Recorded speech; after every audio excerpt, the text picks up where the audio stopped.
caso de los movimientos armados urbanos, estamos ya ante cuadros preparados ideológicamente que tienen un proceso de desarrollo ideológico, intelectual, determinante para su conformación como movimiento guerrillero, como movimiento armado.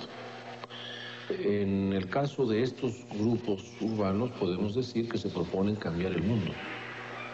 En el caso de los movimientos rurales se proponen solucionar las injusticias de la comarca. De manera que la creación del Partido de los Pobres surge como una necesidad organizativa de los ciudadanos de la sierra, que por cierto el nombre pues es producto de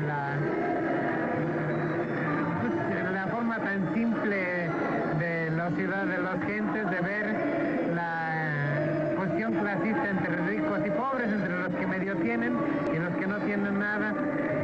La pregunta clásica era, ¿estás con los ricos o con el Partido de los Pobres? Y de ahí surge el nombre, no es una definición ideológica y mucho menos política del grupo. Nosotros decíamos, en el país hay condiciones para formar un partido revolucionario, un grupo revolucionario, pero no de la capital, sino del país. Y lo que hay que hacer es encontrar a estos compañeros, algunos ya los conocíamos, hablar con ellos, convencerlos y empezar a desarrollar las acciones no militares o no solamente militares que nos van a dar como resultado la conformación de un grupo con la capacidad de impulsar movilizaciones de masas, transformaciones, incluso insurrecciones, ¿no? Debo decir que la organización, el Movimiento de Acción Revolucionaria, nació en Moscú, cuando nosotros estábamos estudiando en Moscú. Entonces, en Moscú, naturalmente, en la universidad donde estábamos, habíamos más de 100 mexicanos estudiando ahí, ¿no?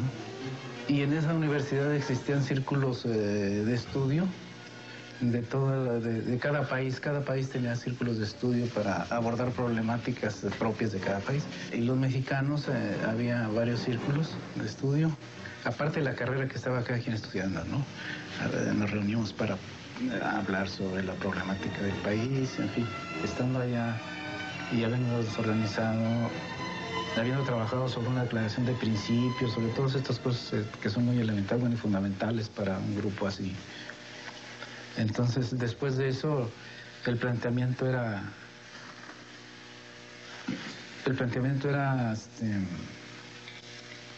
que debíamos estar preparados técnicamente para poder participar en algo así.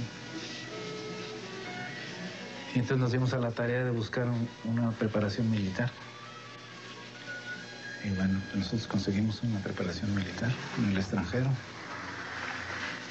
en Corea del Norte. Yo desde primer año de secundaria yo había ingresado a la Juventud Comunista, donde quienes dirigían la Juventud Comunista en la escuela, pues eran curiosamente los que después se fueron a Corea, ¿no?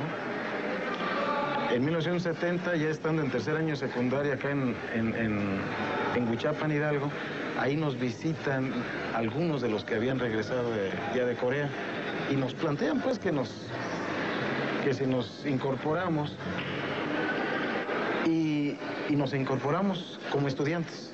Nosotros todo el año del 71, por nuestra cuenta y en cierta vinculación con otros grupos, desarrollábamos acciones expropiatorias, etcétera, que era lo que el Estado veía y era lo que el Estado le llamaba la atención, ¿no?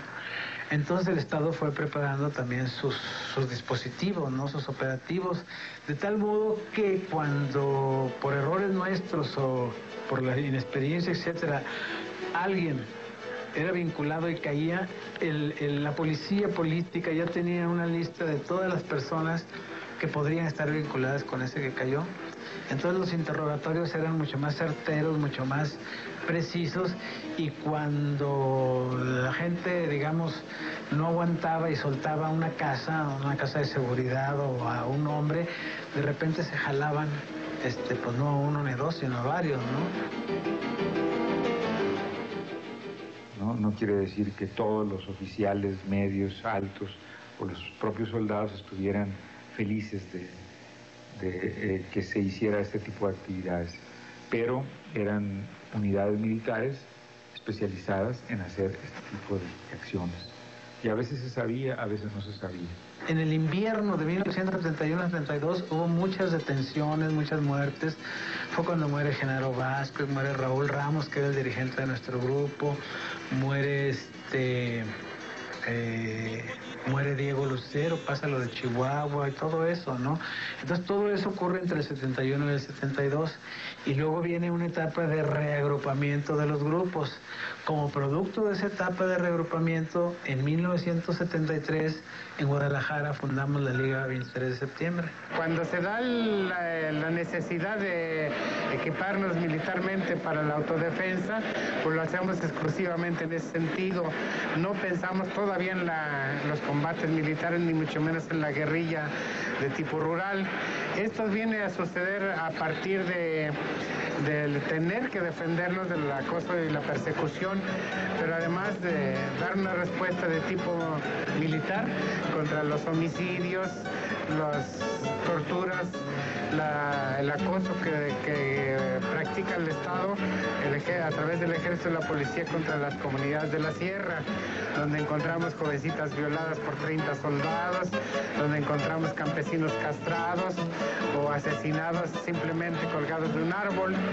Y entonces tenemos que dar respuesta a esto, es decir, prácticamente es nuestra responsabilidad tener que dar una respuesta de tipo militar a esas barbaridades que el Estado empieza a cometer contra los ciudadanos y que cometió. Tenemos los más de 800 desaparecidos que nada tenían que ver con la organización política, porque si hubieran tenido que ver con la organización política o militar, pues hubieran sido descubiertos desde muchos años antes los grupos armados, porque no solo era uno.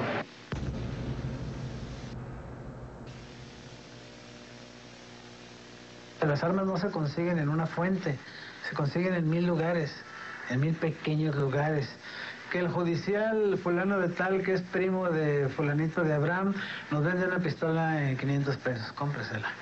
Que acá un señor tiene dos escopetas y las vende, hay que comprarlas. Y ya después, cuando por ejemplo, la Liga Comunista entró a su fase que yo llamo degenerativa, pues las armas se conseguían atacando policías y soldados para quitárselas, ¿no? El armamento lo teníamos. Yo creo que hoy se vale decir muchas cosas. Primero, las primeras armas que tuvimos nosotros nos las entrega el Partido Comunista Mexicano por mi conducto. Yo las recogí con el responsable del partido en Acapulco. Las primeras armas para autodefendernos. Hablamos de 15, 20 armas, no más. Armas cortas como pistolas, es decir, no eran armas reglamentarias. Todos los grupos nos armábamos, llegábamos a cualquier armería en Donceles. ¿Y qué se necesita para armas? Ahí está el dinero. En aquel tiempo, que eran los 70, ¿no? Más o menos, 69, 70, 71, yo trabajaba para Recursos Minerales. Y como yo era dibujante, entonces hacía dibujo de topografía y yo tenía fotografías aéreas de la Secretaría de Defensa. Entonces tenía allí un altero de fotos, que era con lo que se trabajaba, proporcionadas por Recursos Minerales, ¿no? Tenía mi respirador, estoy en mi casa. No, pues imagínate con eso ahí.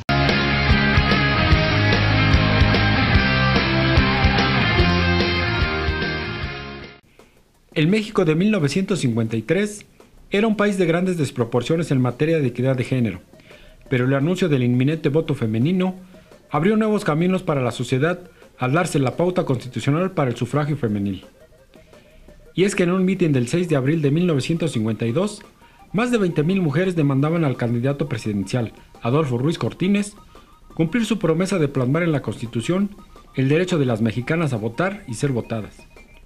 Un año después, el 17 de octubre de 1953, Ruiz Cortines, ya como presidente, cumplió su palabra y promulgó las reformas constitucionales que otorgaron el voto a las mujeres en el ámbito federal.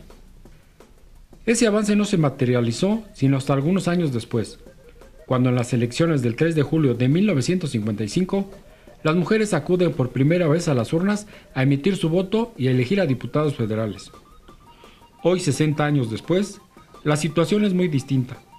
Para las elecciones del pasado 7 de julio, 3.430 mujeres hicieron campaña proselitista, gestándose así mayores niveles de igualdad entre mujeres y hombres en la participación política mexicana.